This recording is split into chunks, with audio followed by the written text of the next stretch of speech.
ഓം നമോ ഭഗവതേ വാസുദേവായ. ഓം ശ്രീ ഗുരുഭ്യോ നമഃ. നാരായണീയം 6-ാം ദശകം.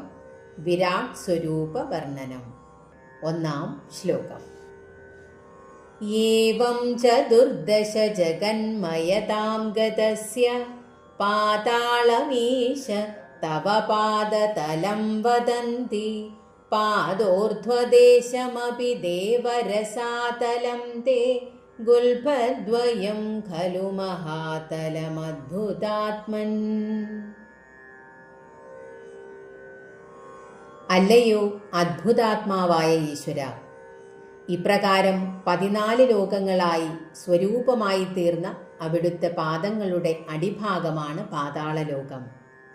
അല്ലയോ ദേവ, അവിടുത്തെ പാദങ്ങളുടെ മുകൾ ഭാഗത്തെ രസാതലം എന്ന ലോകമെന്നും നെരിയാണികളെ മഹാതലം എന്ന ലോകമെന്നും പറയുന്നു. 2-ാം ശ്ലോകം. ജംഘേ തലാതലമധോ സുതലം ച ജാനു കിഞ്ചോരുഭാഗയുഗളം വിതലാതലേ ദ്വേ ക്ഷോണീതലം ജഘനമംബരമംഗ നാഭിർവക്ഷശ്ച ശക്രനിലയസ്തവ ചക്രപാണി.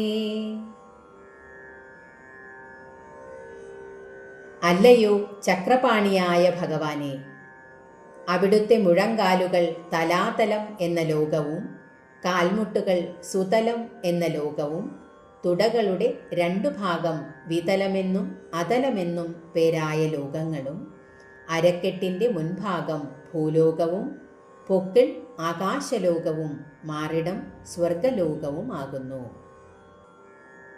3-ാം ശ്ലോകം.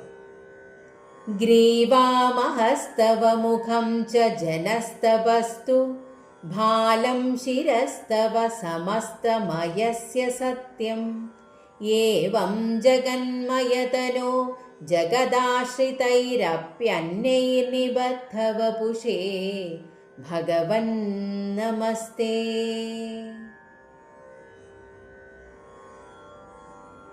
സമസ്തമയനായ അവിടുത്തെ കഴുത്ത് മഹർലോകവും മുഖം ജനലോകവും നെറ്റിത്തടം തപോലോകവും ശിരസ് സത്യലോകവുമാകുന്നു. ജഗന്മയതനുവായ അല്ലയോ ഭഗവാനെ, ഇപ്രകാരം ജഗത്തിനെ ആശ്രയിക്കപ്പെട്ട മറ്റു വസ്തുക്കളാലും കൽപ്പിക്കപ്പെട്ട അവിടുത്തേക്ക് നമസ്കാരം. ഹരേ കൃഷ്ണ.